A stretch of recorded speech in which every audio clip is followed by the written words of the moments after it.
It's exhibition day, so I'm going to show you my favourite piece in here. About time. This piece is untitled and it's from 1983 and I am obsessed with it. At a first glance, this is driven by a high voltage palette of colours. So let's talk about the colour theory of why this painting works first. You have the cardamom yellow, the ultramarine blue, and then you have this mauvey pink colour. And what makes it amazing to me isn't just about the boldness of the hues.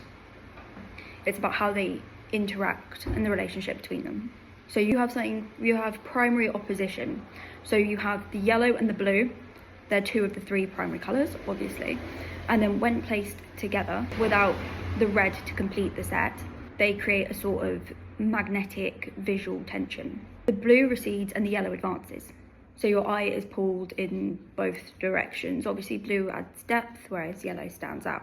It creates what Joseph Albers would call a simultaneous contrast, where each colour intensifies the other one, just by being next to each other. Then you have the ground as the neutraliser. So the pink mauve plays a quietly genius role. It's muted, almost flesh toned. It's also a shade of red, so technically you have three primary colours in there, but obviously it's got a bit of a tinge. But that muted tone helps to make the other two colours stand out, but also not feel as aggressive. So it absorbs some of the visual noise you get from the colours. You could even argue that it provides sort of a subconscious link between the yellow and blue, bridging their temperature divide. So this painting plays with temperature dynamics as well. The yellow is warm, high energy, expressive. The blue is cool, heavy, and deep.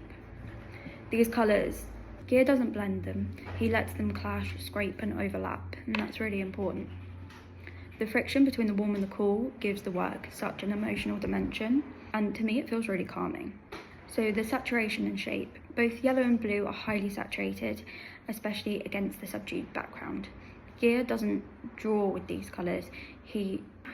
The loose brushstrokes have volume, almost sort of impastelly looking, but obviously it's not thick enough really for that. And it sort of adds this sense of movement, of urgency, of there it is. And they animate the composition like the flame and the shadow.